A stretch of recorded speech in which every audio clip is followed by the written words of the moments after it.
This is It's an Inside Job, and I'm your host, Jason Lim. This is the show where we explore the stories, strategies, and science behind growing resilience, nurturing well-being, and leading with intent. Because when it comes down to it, it's all an inside job.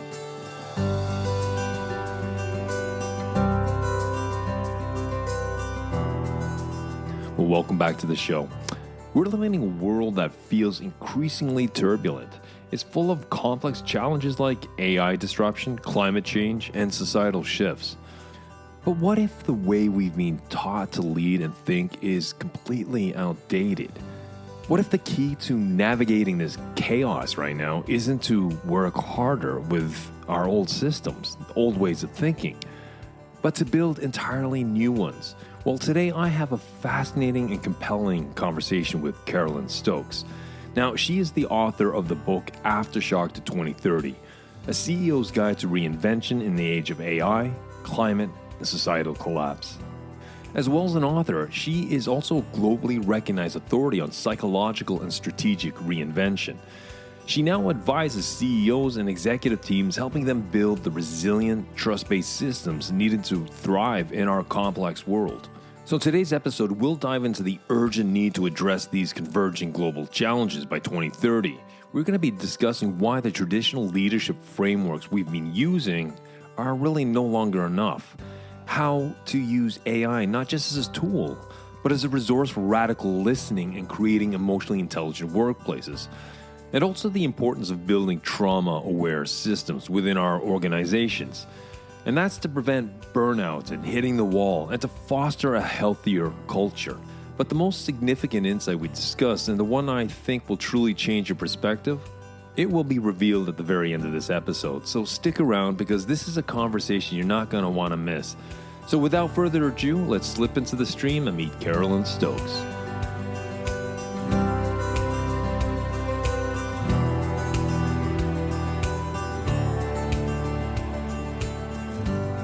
Welcome back to It's an Inside Job. Today, I am joined by my guest, Carolyn Stokes. Carolyn, welcome to the show. Could we kick off by you introducing who you are and what you do? Thank you so much for having me here. So I am Caroline Stokes. I'm author of Aftershock to 2030, CEO's Guide to Reinvention in the AI Age, Climate and Societal Collapse, which sounds like a very depressing book, but I assure you it isn't. It's about reinvention for the world that we're in and that we're actually moving into. My background is that I worked back in the early 90s at Virgin Interactive Entertainment, at Sony Computer Entertainment, launching PlayStation as employee number 9. And I've worked through corporate, I've worked through lots of different environments, including .com era, moved from marketing into executive search, because I really felt that placing the right people would solve all of the challenges that organizations had. And I evolved from that into becoming a coach, because I felt, actually, no, when you place people, they're actually bringing a lot of the challenges with them to the new organization. And people don't realize this. So I wanted to become a coach to be able to transform that. And then I had another epiphany, which was shortly after my first book, Elephants Before Unicorns, Emotionally Intelligent Strategies to Save Your Company. I came to the stunning realization that organizations are not ready for the AI age. I was writing about AI from about 2016 for Forbes and various other publications, and realizing people are sleepwalking into climate dysfunction, societal challenges, and thinking that they can just apply a cookie cutter to it, which enabled me for the past 6 years to create my current book, which just came out in 2025. Aftershock to 2030. I've had the privilege to read around 75%, if not a little more, to prepare for this interview. And I found it compelling, and I'm quite voracious when it comes to reading, and I highlighted a lot of the book. And I'm not going to quote everything, but there was one quote that really stood out for me, if I may. Today, we need new cognitive scaffolding, you write. New language and a new roadmap, because 2030 is an event horizon with greater significance than Y2K ever had. Global organizations warn we are approaching a convergence of climate crisis, AI profoundly disrupting labor and corporate strategy, institutional erosion, and societal fragmentation.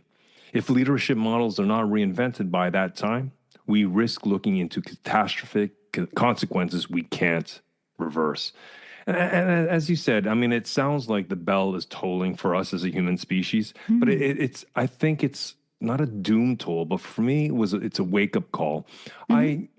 I think you're quite correct when you said we're kind of sleepwalking into this. It's coming at us so fast, and it's hard for society just to catch up with the technology. We're constantly releasing the technology.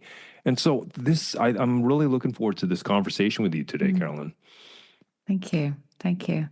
Yeah, so I called it 2030 as an event horizon because, and used Y2K as an example because Y2K was just such a small event. And what I loved about Y2K, if I can be enthusiastic about the event itself, is that we all rallied towards it. We all found solutions. So planes didn't fall out of the sky. We ensured that our lights would be on, our water supply would continue. All of these things all of the technology that we relied on to ensure that we could operate. That was the moment in Y2K for the year 2000 when all of the computers' clocks would dial into a new year. Since then, we've obviously had the pandemic. We've had lots of economic collapses, but we've never had that same global rally together, or let's call it unity, whereby we would solve that problem. We solved, obviously, the problem of the pandemic, and now I strongly believe we have exactly the same situation here. But while Y2K was a technical disruption, while COVID, the pandemic was, it would have just completely collapsed all systems if we hadn't isolated, and Pfizer and Moderna hadn't created the vaccine. We're in a very similar situation where we've got civilizational disruption all happening at exactly the same time. We're talking the climate deadlines, net zero 2030. There's AI maturity. We've only had ChatGPT for 2 years, and we're accelerating at such pace. It's not just the systems that are changing organizations. AI is changing us as well. And then there's demographic shifts. And those demographic, I'm going to need to get my mouth working properly. The demographic shifts are profound. We will always have those demographic shifts, but this time it's a little bit different. We've got a very vocal Gen Z, that are really wanting to take control of the world that we're living in. And we have the boomers and the boomer generation. We have Generation X that are still unfortunately clinging to those old models, and in a way the millennials are as well. But I know that there are many people in each of those generations that want to make those shifts. And then we also have to think about institutions. Institutions are they're not the saviors, and I'm being very dramatic here, but they're not being the saviors. They're not being the models that we want to see. We can't rely on the institutions and the governments to be able to support us. I think things will change in the next few years, but in general, we're waiting for the institutions to change to support us. And really, my whole book is about what the world expecting CEOs to adapt. They need to become the polymath rapidly and to adapt so we can all thrive, because we have to buy things. We still have to buy electricity so we can power the internet. We still have to buy food. There's lots of different aspects of general living that we need, and all of these decisions and all of these changes need to happen right now. We've been working off the VUCA framework for quite some while, and just to inform listeners who don't know, it's an acronym for, as I understand it, volatility, uncertainty, complexity, and ambiguity. But you refer to another acronym, BANI or BANI. Could you walk us through that and what that acronym is and why? I would love to. Yeah. So the great thing about BANI, if you haven't heard of BANI, don't worry. It took me 5 years to discover BANI. BANI stands for brittle, anxious, nonlinear, and incomprehensible. And what's important about this?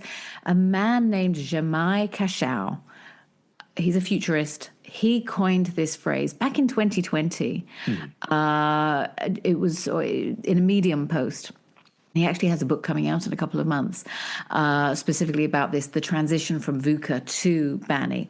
And when I read this, I felt such relief, because at last somebody was calling the elephant out in the room, that things had changed. And yes, society, the world, the environment, the planet, our systems are brittle. And yes, we are all anxious. Every single system is anxious about how we respond. And we can talk about polyvagal theory and how, when we're anxious, how that actually shows up in our management and our leadership, in our communication style, in our relationships with each other. Nonlinear, we're so used to linear, predictable systems in the past. And if the pandemic told us anything, everything is nonlinear. And to top that off, it's incomprehensible. So the fact that I'm spouting out, I sound so derogatory about my own language here, that we have a very tight time frame to make the shift, and it isn't like Y2K where we're waiting until the 11th hour before we make the shift. We all have to make the shift now, because from a mindset perspective, the shifts and the changes and our ability to be resilient, it's so hard for us to do. And as we know, loneliness is an epidemic. Mental health is incredibly challenging. We have the threat of AI. I'm going to paraphrase the media, going to be taking our jobs. All of these different aspects that put us into a freeze state or a outrage stroke fight state, that until even I understood that, okay, I'm not imagining things. There is a phrase for this. Just hearing that there was a term called BANI enabled me to go into creative problem-solving mode. And I went and I accelerated my book writing that I started writing about 6 years ago. And it was such a profound realization that I contacted Jamai Kashau and I said, hey, Jamai, I didn't know him. And I said to him, I'm about to teach organizational psychology, industrial psychology, organizational psychology students about this, because they're stuck. They're Gen Z, millennial students that are juggling jobs, they're juggling their masters in IO Psych, and it just absolutely fascinated me that how that framework was there, but people didn't know how to interpret that framework within their HR systems, within the leadership system, so people could change and shift. Because I kind of see it, where we are, as the enemy, which sounds, again, I can be very dramatic. But when you don't know, but you can feel the change, and you feel like you're gaslighting yourself because you don't know where the change is and you can't feel it, but you sense it in the media, and you become frozen. And when we become frozen, as you know from polyvagal theory, Stephen Porges' work, we're unable to be creative, we're unable to problem solve, we're unable to innovate, we're unable, and we'll turn towards each other, or we will avoid each other, which I think which leads into loneliness, and it moves into all sorts of different areas. So this framework that Jamai Kashau created was, and is, I believe, a catalyst for leaders everywhere to have it as a framework which will enable people to move forward in a way where they are forcing themselves to think differently, versus the VUCA, which you titled correctly, which is volatile, uncertain, complex, ambiguous. That still was just about incremental shifts. We knew that there would be changes, but not at the cascading scale that we now experience.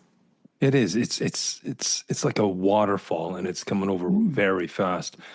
I mean, You argue in your book that many corporations today, many organizations are driven by shareholder value, about short term, about the sort of the quarterly results. And that's driven us.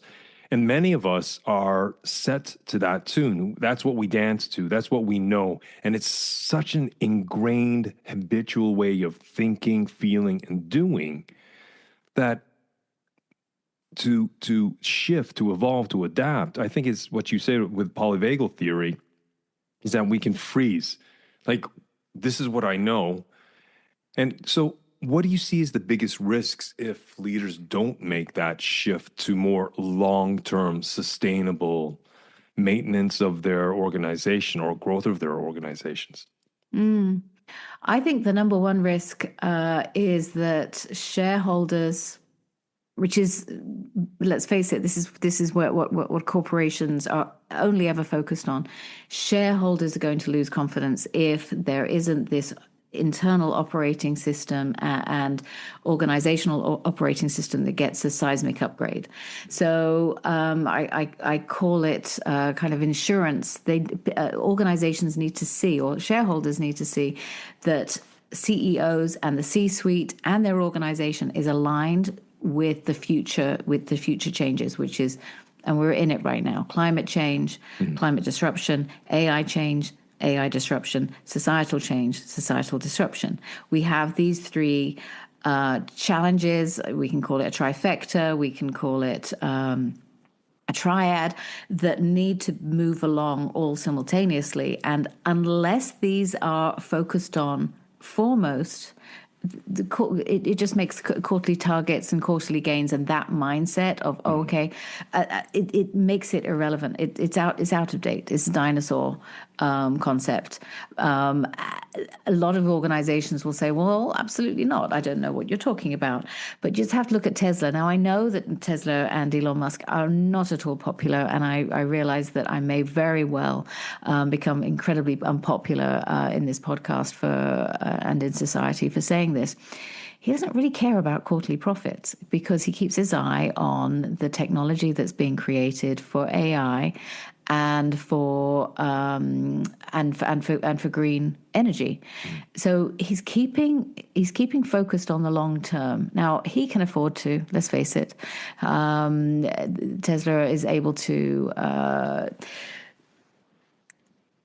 take those risks. And I think, in a way, if you take aside personality, if you put aside some of the risky behaviors that he demonstrates, and look at it as a model for reinvention from a shareholder perspective and from a C-suite perspective, which is that you have to look at the future and how an organization is going to survive, because that's the only reason why organizations survive, so that they can create a product that people will actually use.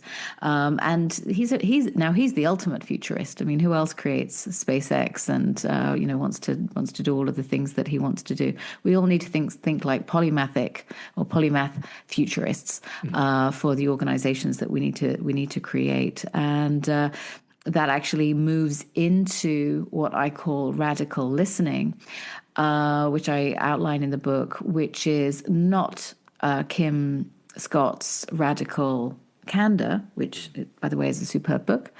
Radical listening is really being able to utilize AI, but you can use a very basic system to get the data that you need from all of your employees, all of your stakeholders, to understand what challenges need to be solved, what people are actually working on, how they need to evolve, what they need to evolve, what they need to learn, how they need to grow. Put all of that information in, basically feed it into an AI system to understand where the opportunities are, where the gaps are. And of course, I'm not saying just expect AI to give you the solution and to believe it. You've got to push back. You've got to you've got to use very critical thinking to be able to understand what those next steps need to be. Yeah, radical listening is a very novel term. It is listening with curiosity. I'm assuming, right? Because when I used to work in clinical psychology, listening and silence were two of the most powerful skills you could help to move someone, to get them to articulate abstract thoughts and emotions into concrete words. And a lot of the times, by radically listening, using your terms, and using silence, like just shutting up instead of me just coming with the next question or a rebuttal, just shutting up and allowing the person to have space to speak their mind, to speak their opinion, to speak what's going on inside of them, to process. It allowed them to sometimes hear their own thoughts and emotions out loud for the first time. I was just the vehicle in which they are trying to articulate what's going on inside, but it was through that insights can pop up. And so that's what I took away from this radical listening when I listened to your book, relating to my own experience in what I do. That's wonderful. And you're right. It's for people to be able to speak and for everybody to be able to speak simultaneously and on a regular basis. And for a CEO to be able to actually listen and not say, or the C-suite to actually listen and not, push back, but to see the data, find the key data points that's going to be absolutely crucial to make adjustments, and to make those adjustments quickly is going to be hugely important. And one of the things that you probably know, which is that most organizations, they will receive a culture report maybe every 6 months or every year. And that data isn't really, usually, not always, but often, it's not taken very seriously. People will justify, certain responses, and it's not looked at as an actual signal for the changes that need to be made for all of the different reasons that will enable an organization to be competitive, to be more competitive, to be able to ensure that they're able to support their employees, so they're able to be more creative, more innovative, more and all of the things that a C-suite really want from the organization that they're running. A lot of what you speak to, has it can resonate with the sense of, from my discipline, where we can reattribute or reframe. We can see a problem or a challenge in a different light by changing the language, by changing the vocabulary, the terminology we use. You write that we can that we need new cognitive scaffolding and language to meet the challenges that we've spoken of so far. I was wondering if you could maybe articulate or clarify what you mean by that, and how can leaders start building this new scaffolding for themselves and for their teams and for the greater organization? Well, first of all, and this is going to sound really aggressive, but we need to just press reset. There's a lot, and we do this when we go to, coaching school, which I did, over a decade ago. And, when you go to, like when I went to MIT, you got to just put everything that you know away, because you're going to suddenly be downloading a whole new data that is going to enable you to think differently, to create a solution that can move you forward. So a lot of the old frameworks, they're very valid, very useful, but I strongly believe that it's almost like getting a new computer. We need to get a brand new computer with a new operating system. And I'm not talking about replacing with new humans. We all need to adapt our operating system and our minds. New language, which is very hard for people to do, because when you're in a society and you're in a culture and you're in a community,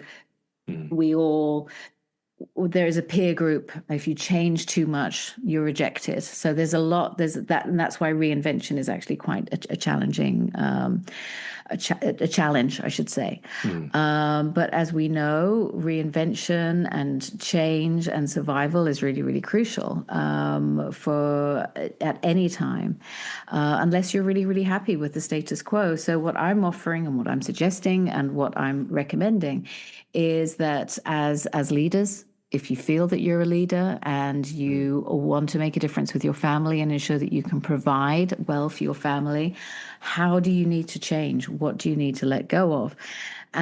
So I talk about different frameworks and how we have to metabolize that. And you were just mentioning that when you're with your clients and you give them that space to think and to articulate those thoughts, as you know, that's really incredibly powerful. Sometimes it can take people months to come up with those realizations. For others, they may be very fast thinkers, but they may not necessarily be great at actually executing it.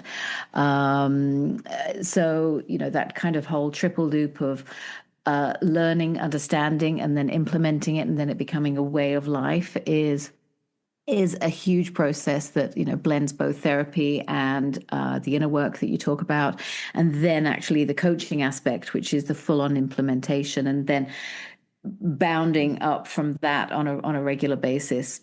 So in terms of the frameworks, what's necessary, you're talking about the practices, the narratives, shared language, all of those things require everything to happen simultaneously.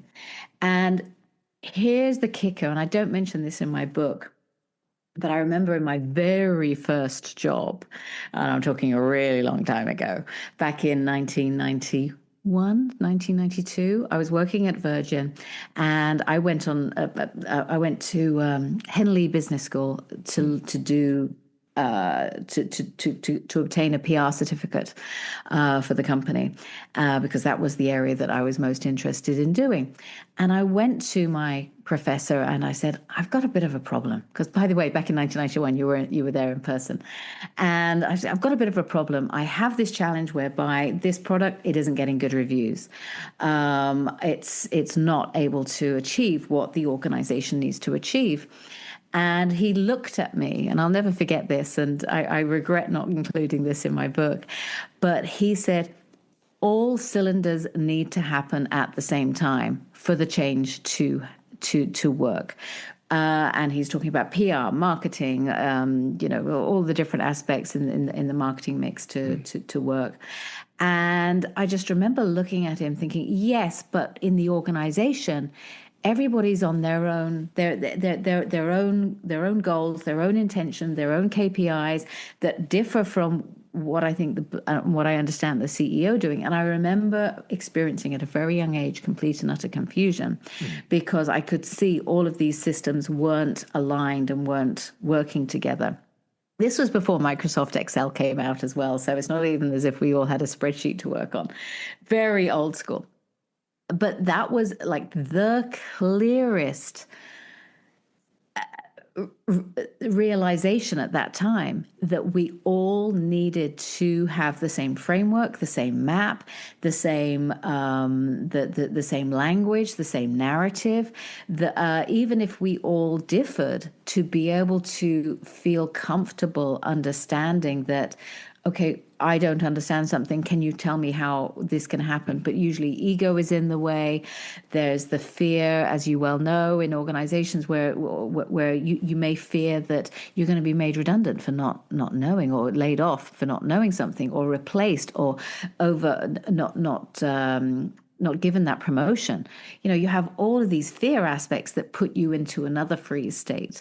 So this is why I believe for this new era, with the help of AI, with the help of coaches, therapists, the entire system, to be able to find ways to accelerate on the same page, all at the same time.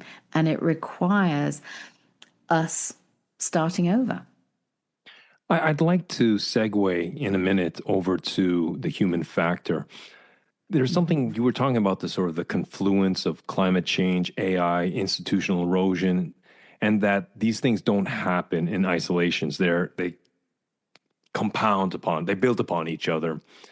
You have a chapter or a little more dedicated to how leaders can think more systematically rather than to react to problems one at a time. Now, you touched a little more on that. I was wondering, could you elaborate a little more on how leaders can think more systematically about all the bits and pieces, and not just one at a time? Absolutely. And I love that question, because I am asked by phenomenal strategic leaders which problem should be tackled first. And I visually in my mind want to take everything off the table. It's like, let's just throw everything off the table. No, you've got to understand, we all have to think about everything all at once, because all of these crises are cascading. There are all of these feedback loops all happening at the same time. And it's just inappropriate for us to be able to think, okay, if we just focus on this hole here that's leaking, then we're going to be okay. We're not.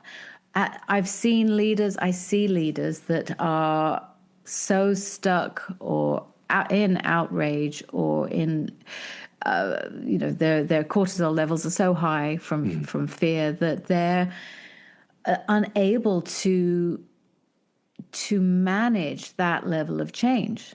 So what I like to do with my clients is to bring them right down, label where they are. And actually, one of my EMDR therapists from a very long time ago, when I had some PTSD from a flood incident, he taught me this. So this is not something that I necessarily went to school with, but I was bringing all of the systems together to be able to see how is it that we need to evolve our inner selves to the external situations with AI and so on. So we need to do scenario planning. So a lot of training, a lot of systems mapping, a lot of multi-stakeholder listening all need to happen. And we need to slow down before we zoom out.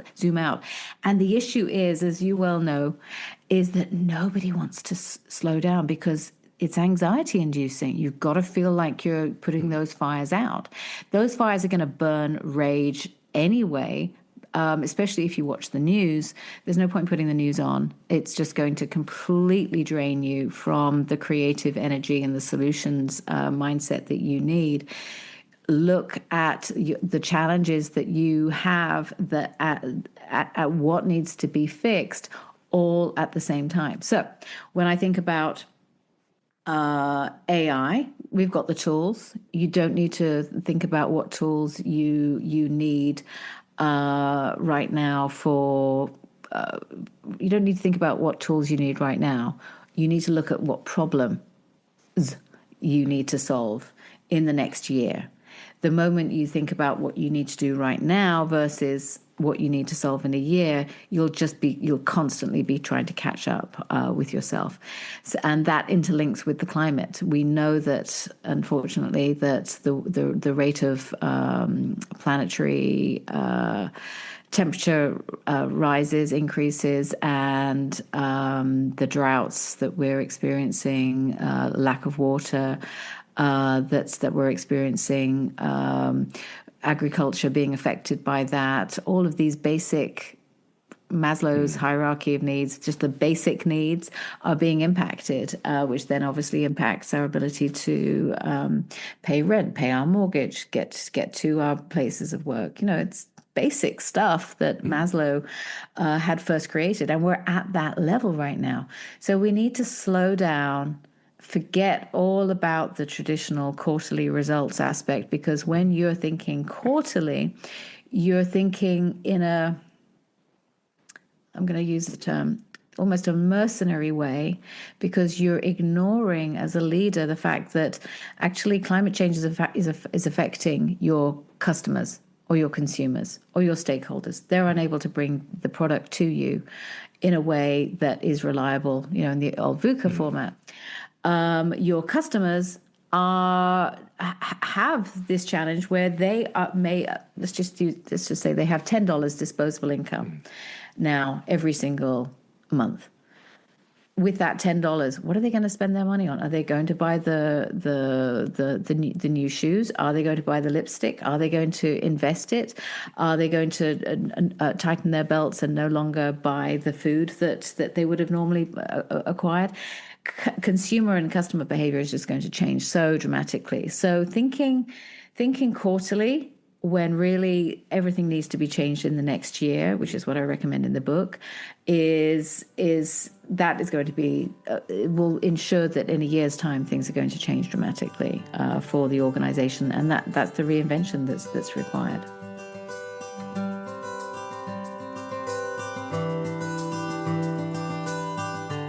Caroline introduced the BANI Framework, and that's an acronym standing for brittle, anxious, nonlinear, and incomprehensible, as a replacement for the older VUCA model. Now, this is important because it more accurately describes the rapid and chaotic nature of current global challenges, as we've talked about, like AI and climate change and societal shifts. And to be able to navigate this, she argues leaders must become polymath futurists, meaning they need a broad range of knowledge and the ability to think long term. The trait she highlighted in companies like Tesla. Failure to adapt to these new realities could result in a loss of shareholder confidence and ultimately organizational failure. She also emphasized the need for leaders to develop new cognitive frameworks and a new operating system to deal with the constant change and complexity. Caroline introduced the concept of radical listening, which involves using AI to gather comprehensive data from employees and from stakeholders. Now, this is a critical insight because it reframes AI not just as a tool for efficiency, but as a resource for more deeper and systematic understanding. Now, by looking at all the parts of an organization at the same time, rather than tackling problems in isolation, leaders can develop longer-term solutions to cascading crises. And finally, a significant part of the discussion focused on creating a trauma-informed workplace. Now, the key insight here is to view emotions not as good or bad, but as a spectrum of chemical signals that can be managed. Carolyn emphasized the importance of companies and organizations implementing systems such as AI and employing therapists and coaches to support employees' emotional health and prevent burnout. And this is critical, because this may be stating the obvious, but it recognizes that a healthy organization starts with a healthy individuals. And so it's important for leaders and all of us who work in companies and organizations to provide an environment that is psychosocially, emotionally safe. And when we're facing such complexity as a society, as organizations, it's to understand and to be better at managing our emotions and also creating a collective approach to well-being. So now let's slip back into the stream of part 2 of my conversation with Carolyn Stokes. You also talk in the book why there needs to be more emphasis on mental health, trauma awareness, emotional well-being. We hear this term psychological safety bandied around.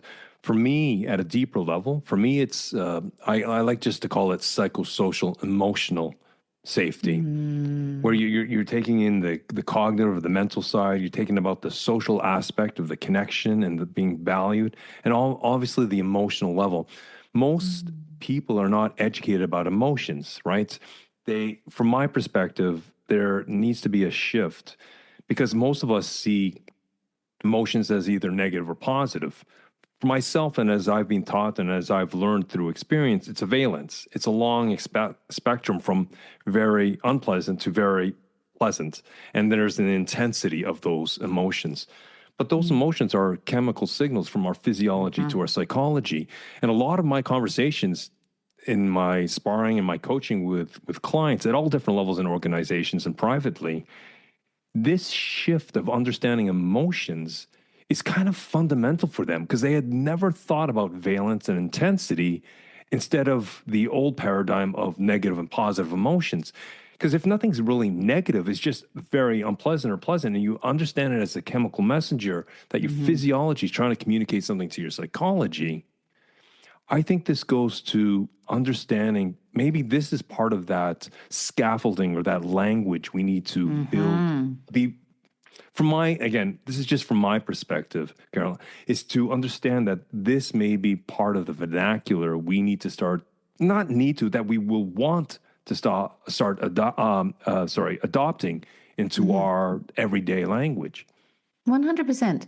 So I'm so glad you spoke about it in that way because I too have had a challenge with psychological safety as a term. I mean, Amy Edmondson did a great job at bringing it in at the business level. I think she did that in, I want to say 1999. I can't remember precisely the date. And when she did that, and Daniel Goleman bringing in emotional intelligence, they did business a great service.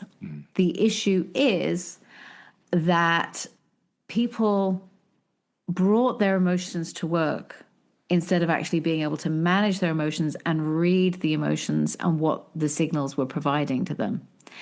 And people in general, which is why therapists are so important, which is why even ChatGPT as a therapist is important, which is why coaches are important. These tools, people, resources are able to provide people with an understanding of how their internal operating system they're handling the external threats, the challenges, and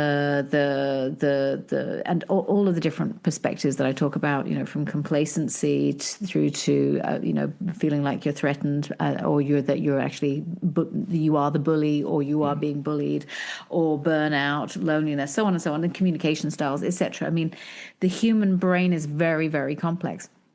So anxiety, burnout, all of these challenges, when people go into their organization and they're masking, and they're pretending that everything is okay, they're actually creating moral injury on themselves, as I like to call it, for the simple reason that they're just going to burn out so much faster, and it's terrible. It's just terrible for each person's to be able to manage themselves in that way. So I do believe leaders need to be able to create a trauma-informed system within the organization, but it doesn't have to be public. I don't think people want.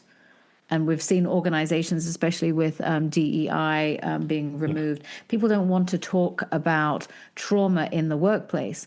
So my proposal is that if you have an AI system within the organization, or you bring in therapists, you bring in coaches, you have a chief coaching officer that can actually put all of this into the organization with an AI assist, with a team, a fleet of addiction specialists, therapists, coaches that are able to help people make this seismic shift that needs to happen all collectively, all at the same time.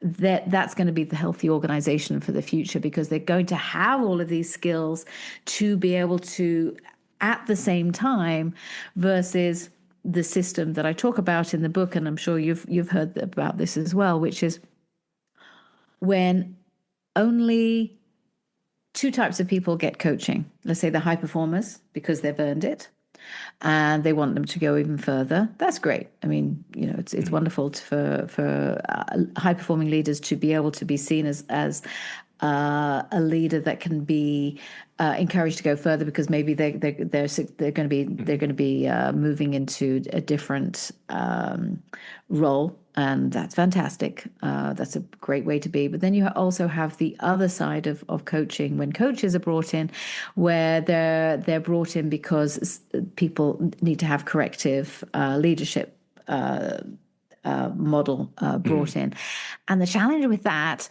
is that it neglects the organization as a whole. It doesn't enable all systems to move forward collectively. And that's where I see a lot of performative coaching come in, whereby I believe it prevents organizations moving forward. It needs to be a collective.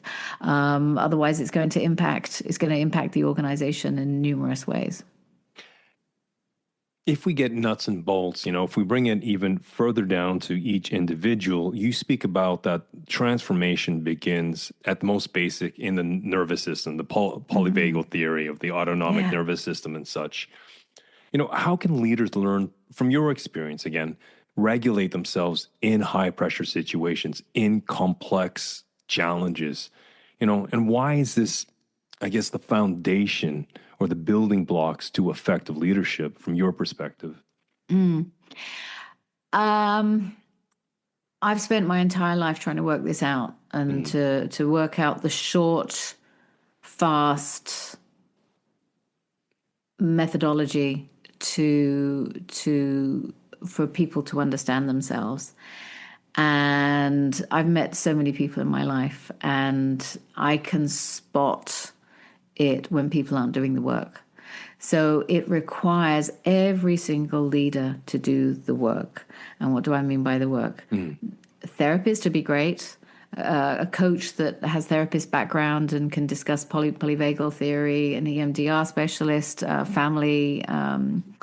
family systems therapy. There are just so many different resources out there. There is no one ideal path for many. So let's imagine there are two different types of leaders, and I believe everyone is a leader, by the way. I'm not being elitist, but if everybody is a leader, there's usually two types of person here. There's the person that has been involved in therapy. They understand the value of it, but they're waiting for everybody else to catch up so they can be truly authentic, because most of the people around them haven't done the work to be able to identify and that an issue needs to be solved. That too many people are protecting the systems around them instead of everybody owning up and saying, okay, we have a problem here. How are we going to solve it? So we have the people that are doing the work, but they don't have enough people doing the work. And then you have the people that aren't doing the work, and they see it as a flaw. They see it, their ego is in the way, and that they got where they are without it. Why would I need to have any of that support at that particular moment in time? And I find that, or I have found, and this isn't always the case, of course, but I find that people, when they get into their late 30s, 40s, 50s, they discover they have immune disorders, they have health conditions there, and so on, because of the stress that has impacted their body. And we know from phenomenal writers that have talked about the body keeping the score, and it isn't just a one-off. We know that anxiety and stress and not being able to understand oneself and why we respond in a particular way impacts our ability to communicate effectively, and we just create all of these different coping mechanisms which are no longer working for us. And I'll give you a quote that I had from my EQI 2.0 instructor many years ago, Emotional Intelligence 2.0. And he said, if we don't manage our emotions will manage us, or deal with us, I should say. If we don't deal with our emotions will deal with us. And it's a very innocuous statement that he makes, because it's like, oh yeah, it means I'm just going to be grumpy. But no, I mean, the system damage that it does to us internally affects our output, which then leads me to say something that I think is going to be a little bit too much for 99% of the people listening to this, which is, and that's when we realize that we are addicted to whatever systems, unhealthy systems that are around us. And if we fail, if we choose not to seek counsel, therapy, coaching, to have those radically candid conversations to ourselves with the people that we love, we may just keep it in the family because that's the best place to do it. It's not something that you want to bring up in a meeting.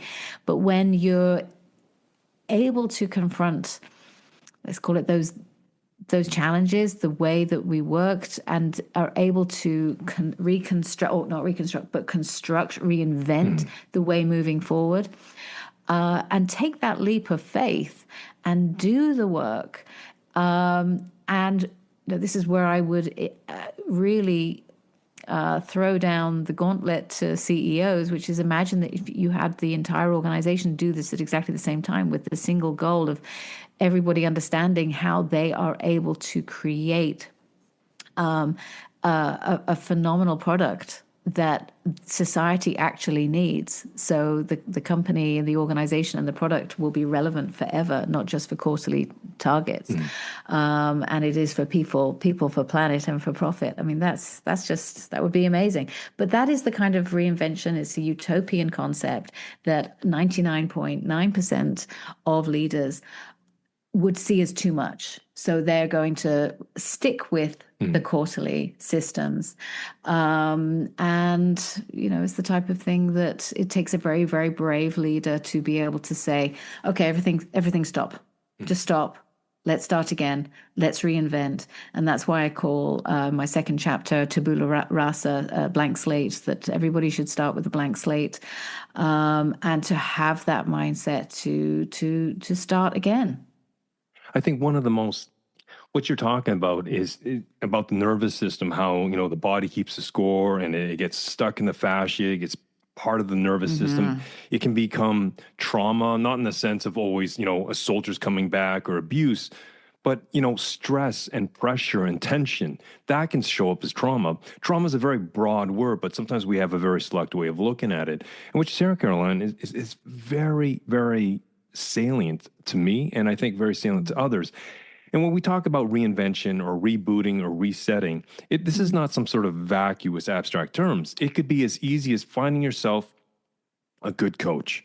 And I just want to stipulate, vet that coach, vet that therapist, make sure they have a solid track record based upon certain things, because there's a lot of people out there that it's a title that's easily thrown around. I just want to say that as a caveat. Make sure you vet the person that you can open up to. But I think pragmatically, if someone wants to regulate the nervous system, from my perspective, it's finding a space where they feel safe, where they feel there's confidentiality, where they can open up and they can process, they can articulate their abstract emotions and their intangible thoughts sometimes into concrete words, and to process the emotions.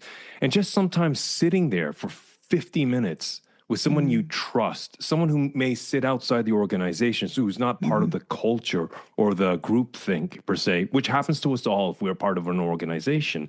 100%. That is one solid way to regulate the nervous system, to regulate the stress, the tension, and the pressure. It's not saying happy thoughts. No, that's bullshit. It's not about happy thoughts. It's about constructive thinking about a hard situation. It's not about changing the situations, because sometimes the situation is just a situation.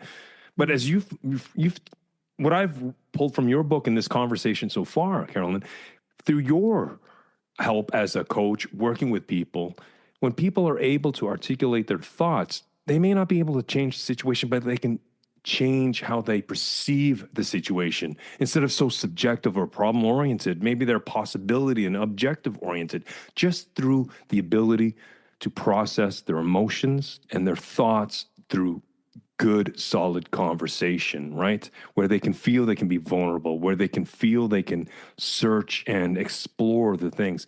And through that, whether it's AI, like it's an AI tool as you were speaking to, or if it's a living human being, I always found that's a great way of people moving through the storm, because these conversations, whether it's with an AI or a vetted coach or therapist, it allows a person to retract into the eye of the storm and reflect. So it's not always stimulus, response. It's stimulus. And through the conversation, we stop, observe, reflect, then choose our action. And understanding that the situation is still the situation, and that we can choose to proactively find a constructive way forward.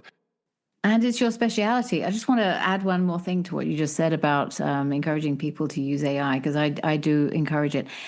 What the hack that I have for AI, and I've been a super user for a considerable amount of time, and I have a therapist and I have a coach. I have all of the things. What I found with AI, as we know, people call it a mirror. So you might pop something in there and it'll give you something quite validating.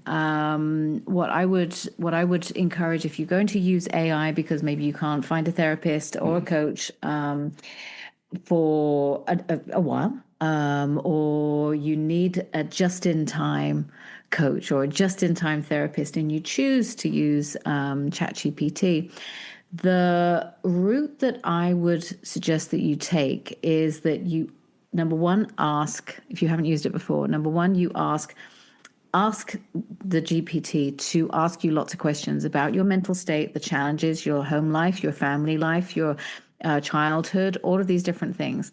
And if you're feeling uncomfortable about popping all of this information into GPT, in terms of the system using your data and so on and so forth, I think I do believe, and I haven't used this myself for me, but you're able to look at having like a secret mode. So just look into that. But in the meantime, put the data in there, have those conversations either verbally or to type it in, whichever is your preferred format.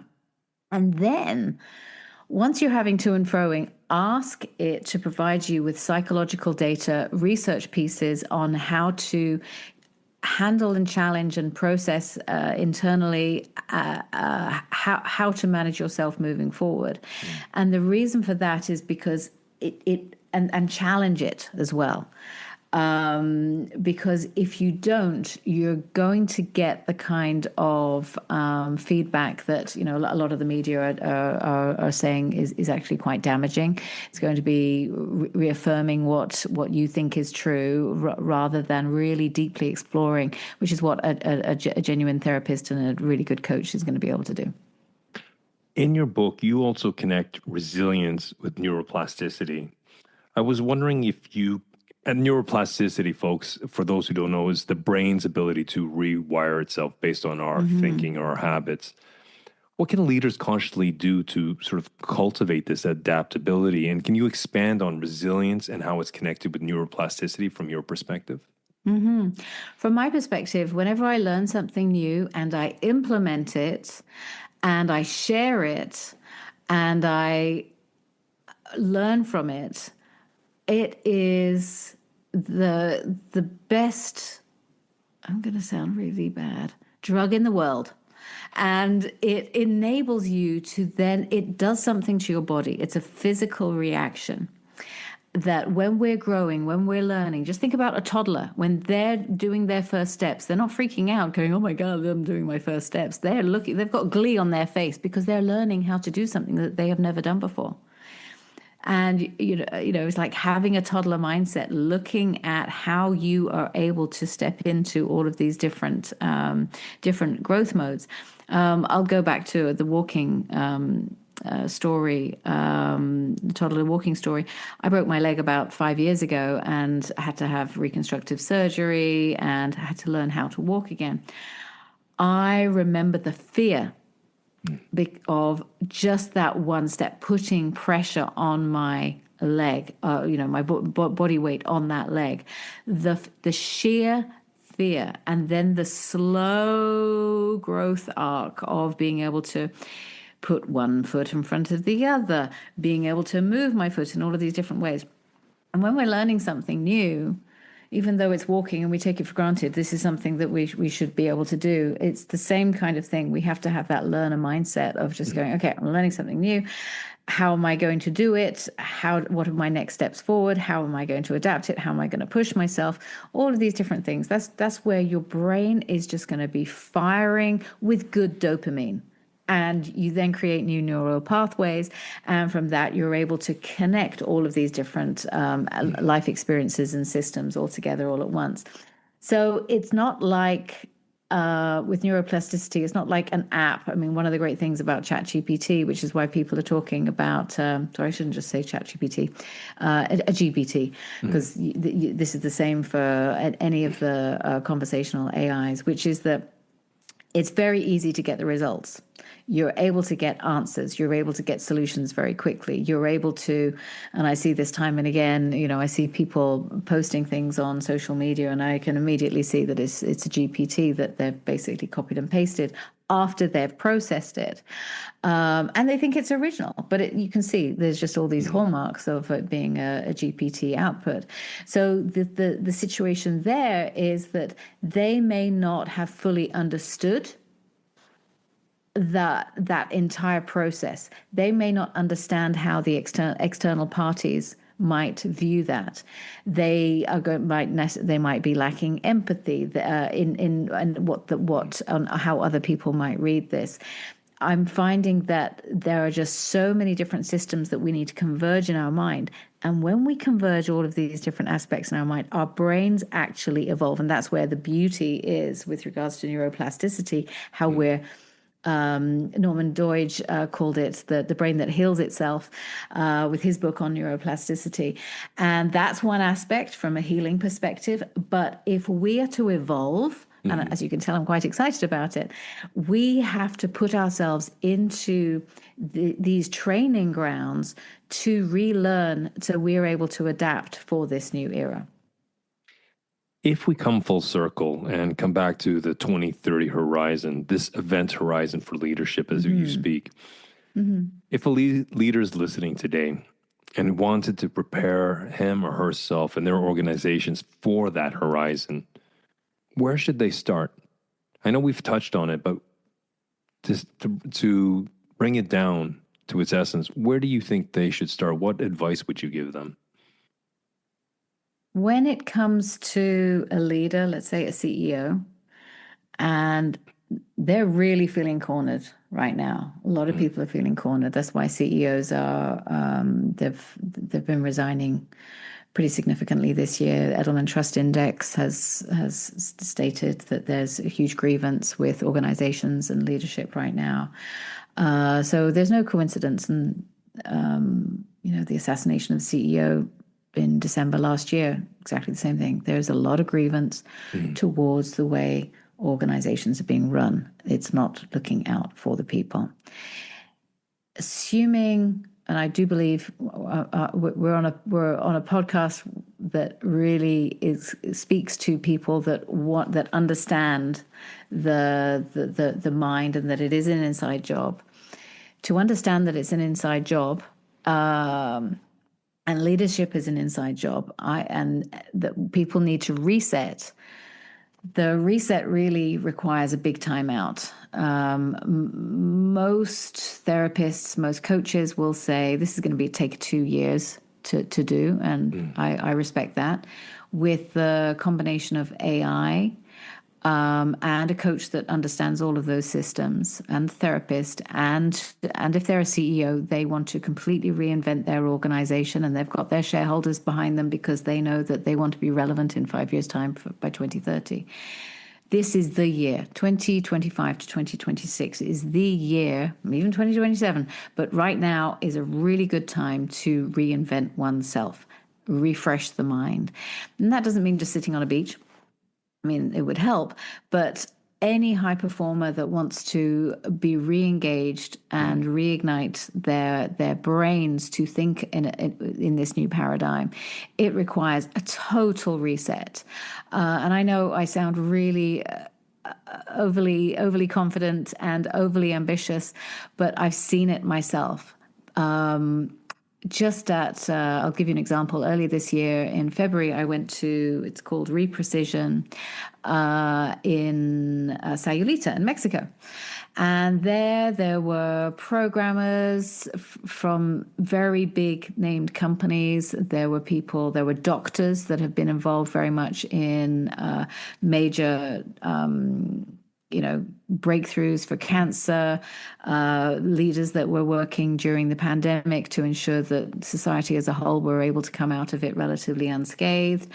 Really high performers that are just groundbreakingly, like they're superhumans. They were superhumans. So I went along to this because I was very curious.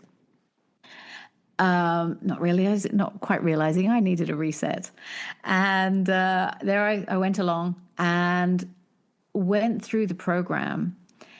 It was 5 days. It was an intensive, and most people stay there for 10 days or 21 days. And in those 5 days, you come out with a whole new way to manage anxiety. And anxiety, as you know, if you think about EMDR, or you feel it in your chest, you feel it in your stomach, you may feel it move around, you may feel it in your shoulders, you may feel it wherever it might be.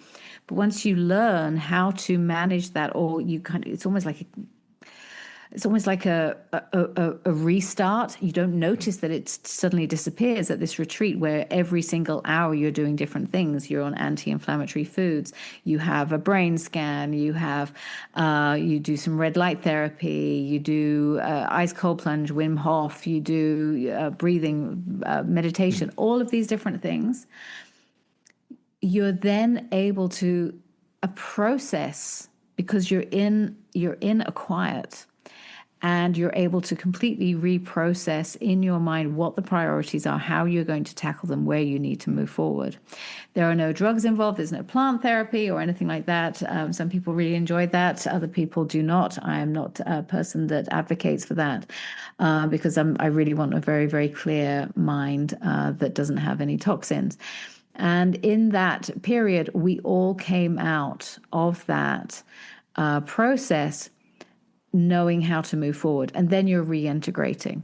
So in my book, I have a whole 100-day process on how to do that, ideally with a coach or a therapist, of course. But it's not for the faint of heart. It requires a lot of work to be able to do that for this reinvention. And people might say, and I've had various people say to me, so Caroline, why do you think people need to do this? And I said, well, how are you feeling right now? Do you really want that feeling to be the same or potentially worse in 365 days' time? What do you want to do about it? And that's usually the moment where people say, oh, yeah, okay, well, I've been feeling like this for years, maybe even decades, and the storm is not getting easier. The anxiety is not getting easier. Really, I just want to quit. I just want to, go into, let's talk about polyvagal theory, flight, and just quit. I no longer feel like I have the energy for it. I no longer have the motivation. And it's like, well, sometimes some people can't wait that long. They have to make a dramatic reset because they're still ambitious and they want to give it another go. Carolyn, we have come close to the top of the hour. I'm very respectful of your time. Where can people pick up Aftershock, and in what formats is it available? So Aftershock is only available as digital for the simple reason that if I had produced a book, a print version, it would have been 7 pounds of carbon. With digital, it's 0.3 pounds of carbon. I chose not to have 50 trees destroyed, just so people could have something in the traditional format. And I believe that was a necessity with the net zero goals that we all need to advance towards for 2030. So you can go to Amazon, you can go to Barnes and Noble, or you can get it downloaded. Kindle is platform agnostic, so that essentially means that you're able to use it on any digital platform. If you download the app, that's probably the best way of getting it right now. Well, Carolyn Stokes, thank you very much for such a compelling and intriguing conversation today. I've learned a lot, and it's awakened a lot of thoughts in me. Well, thank you so much for your time. And I look forward to hearing what you personally do with this data in your practice. Thanks, Carolyn.